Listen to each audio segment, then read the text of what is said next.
السلام علیکم ورحمۃ اللہ وبرکاتہ۔ میں نون پٹھان ایک بار پھر سے آپ سب کا استقبال کرتا ہوں، خیر مقدم کرتا ہوں ہمارے یوٹیوب چینل اور فیس بک پیج پر۔ جیسے کہ آپ سب جانتے ہیں کہ ہم مفتی صاحب سے کچھ سوال ہوتے ہیں، کچھ لوگوں کے مسئلے ہوتے ہیں جو کہ کچھ لوگ پرسنلی بھی پوچھتے ہیں، کچھ لوگ کامنٹ بھی کرتے ہیں، تو انہیں ہم معلومات کرتے ہیں۔ تو آج بھی معلومات کریں گے اور ہر بار کی طرح انشاءاللہ مفتی صاحب اس بار بھی ہماری وضاحت فرمائیں گے، لیکن اس سے پہلے ہم مفتی صاحب کا استقبال کرتے ہیں، خیر مقدم کرتے ہیں کہ مفتی صاحب تشریف لائے۔ مفتی صاحب آج بھی کچھ سوال ہیں، جس میں پہلا سوال یہ ہے، اگر کوئی شخص 2 یا 3 گلاس پانی پیے تو کیا اسے 3 سانسوں میں پینا پڑے گا، یا پھر جیسے 3 گلاس پانی کی پیاس ہے کسی کی، وہ 1 گلاس ایک سانس میں ہو گیا، پھر دوسرے میں مطلب اس طریقے سے بھی 3 سانسیں مانی جائیں گی، یا تینوں گلاسوں کو 3 3 سانس میں پینا ہے؟ بسم اللہ الرحمن الرحیم۔ اگر کسی شخص کو پیاس شدت کی لگی ہو اور 1 گلاس پانی میں اس کی پیاس نہ بجھے، 2 3 گلاس پانی پینے کی ضرورت پڑ جائے، تو معلوم ہونا چاہیے کہ ہر گلاس کو 3 سانس میں پینا یہی سنت ہے۔ جو 3 سانس کا حکم ہے کہ تو ہر گلاس کو 3 سانس میں، کیونکہ مان لیں 1 گلاس پانی پیے، ہو سکتا ہے تھوڑا وقفہ ہو جائے دوسرے گلاس پانی پینے میں، تیسرے گلاس پانی پینے میں، تو ہر گلاس کو ہمیں 3 سانس میں پینا ہے۔ 1 گلاس 3 سانس میں، دوسرے گلاس کو 3 سانس میں، تیسرے کو 3 سانس میں۔ ایسا نہیں کہ ایک سانس میں 1 گلاس پورا پی لے، دوسرے سانس میں دوسرے گلاس، اور تیسرے میں تیسرا نہیں، بلکہ ہر گلاس کو 3 سانس میں پیے۔ اچھا، اس میں مطلب ایک سانس تھوڑی ہلکی، پھر اس کے بعد تھوڑی سی اور لمبا گھونٹ مار لیتے ہیں، پھر پورا ہی گلاس پی لیتے ہیں، تو یہ طریقہ ہاں، دھیرے دھیرے پیتے رہے تینوں سانس۔ تیسرا جو ہوتا ہے نا، اکثر گھونٹ اس طریقے سے پیتے ہیں، پورا گلاس لو۔ آخر میں آخر سانس میں جو آپ پورا پانی پی لیں۔ جی مفتی صاحب، ہمارا اگلا سوال یہ ہے، کیا شاگرد کے لیے استاد کی جگہ پر بیٹھنا جائز ہے؟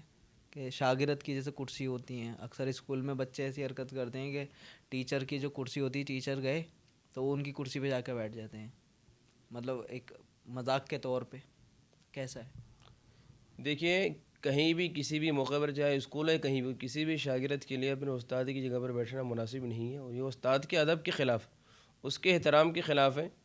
وہ استاد جو آپ کو سب کچھ سکھا رہا، جو آپ کو علم دے رہا ہے، آپ اس کی ناقدری کر رہے ہیں۔ استاد کا بڑا ادب ہونا چاہیے، اس کا اکرام ہونا چاہیے۔ اس کی کرسی پر یا اس کی جگہ پر بیٹھنا اس کے احترام اور ادب کے خلاف اور ناجائز ہے، اس سے بچنا چاہیے بچوں کو۔ مفتی صاحب، ایک سوال یہ ہے کہ کیا موسیٰ علیہ السلام نے ملک الموت کے تماچا مارا تھا؟ اکثر جیسے کہ ہمارا بھی اسلامک چینل ہے، اس پہ ہم سوال جواب کرتے ہیں، ویڈیوز بناتے ہیں، تو کچھ بھائی ہمارے ایسے ہی سوال رکھتے ہیں، تو کیا بات صحیح ہے کہ یا نہیں؟ جی ہاں، یہ بات بھی درست ہے کہ حضرت موسیٰ علیہ نبینا علیہ الصلاۃ والسلام نے ملک الموت کو تماشا مارا تھا۔ وجہ اس کی یہ ہے کہ موسیٰ علیہ الصلاۃ والسلام کے پاس ملک الموت انسانی شکل و صورت میں آ گئے تھے۔ انسانی شکل و صورت میں آنے کی وجہ سے اور موسیٰ علیہ السلام پہچان نہیں پائے کہ ملک الموت ہے، اس لیے موسیٰ علیہ السلام نے ملک الموت کو تماشا مارا۔ اور اس کے علاوہ موسیٰ علیہ انبیاء کرام علیہم الصلاۃ والسلام کے بارے میں ہے کہ انبیاء کرام علیہم الصلاۃ والسلام کو موت کے بارے میں اختیار دیا جاتا ہے۔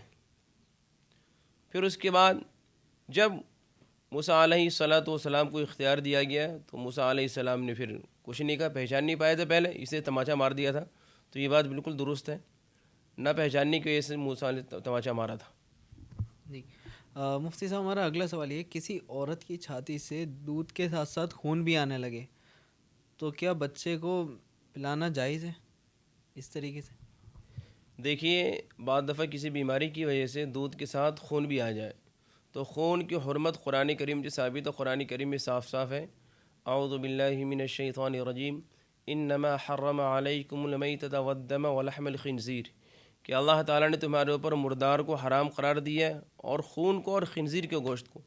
تو خون کی حرمت قرآن کریم سے ثابت ہے، والدم، دم خون کو کہتے ہیں، خون کی حرمت قرآن سے ثابت ہے، اس لیے اگر دودھ کے ساتھ خون آ جائے، خون کا رنگ ظاہر ہو جائے، تو پھر وہ دودھ نہ پلائے، بلکہ باہر کا دودھ پلائے، باہر کا انتظام کرے، اس دودھ کا پلانا اس کے لیے حرام ہے۔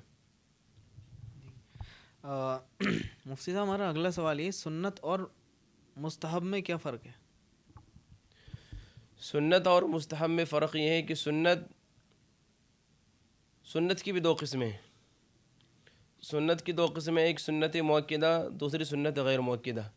سنت مؤکدہ اس سنت کو کہتے ہیں جسے آپ صلی اللہ علیہ وسلم نے اور آپ کے صحابہ کرام نے ہمیشہ کیا ہو، جس پر عمل کیا ہو، اور بغیر عذر کبھی ناگاہ نہ کیا ہو. اگر کوئی شدید تقاضا آ گیا ہو یا شدید عذر آ گیا ہو تو پھر آپ نے اس وقت چھوڑا ہو، اس کے علاوہ کبھی آپ نے چھوڑا نہیں ہو. صحابہ کرام کا ہمیشہ اس پر معمول رہا، اسے سنت مؤکدہ کہتے ہیں.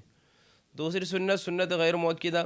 سنت غیر مؤکدہ اس سنت کو کہتے ہیں جسے آپ صلی اللہ علیہ وسلم نے خود بھی کیا ہو، صحابہ کرام نے اکثر کیا ہو، لیکن کبھی کبھار چھوڑ بھی دیا ہو. اور تیسرا مستحب. مستحب اسے کہتے ہیں جسے آپ نے کیا ہو، صحابہ کرام نے کیا ہو، اور اس پر آپ نے شدت اختیار نہ کی ہو، کبھی کیا کبھی نہ کیا، اور سلف صالحین نے اس طریقے کو پسند کیا ہو، اسے مستحب کہتے ہیں. یہ فرق ہے سنت اور مستحب کے اندر. سنت کو جسے صحابہ کرام نے اور آپ نے خوب کیا ہو وہ سنت ہے، اور جسے کبھی کبھار یا چھوڑ دیا ہو یا سلف صالحین نے پسند کیا ہو وہ مستحب ہے. جی مفتی صاحب، ہمارا اگلا سوال یہ ہے،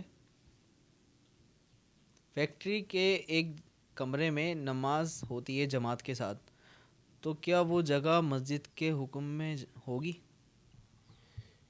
دیکھیے فیکٹری یا کہیں بھی اگر کوئی باضابطہ مسجد نہیں ہے اور آدمی اپنے کمرے میں یا کہیں بھی ایک مخصوص جگہ متعین کر لے نماز کے لیے، تو پھر وہ نماز تو پڑھ سکتے ہیں وہاں پہ، لیکن اس جگہ کو مسجد کا حکم نہیں دیں گے. وہ جگہ مسجد کے درجے میں نہیں آئے گی.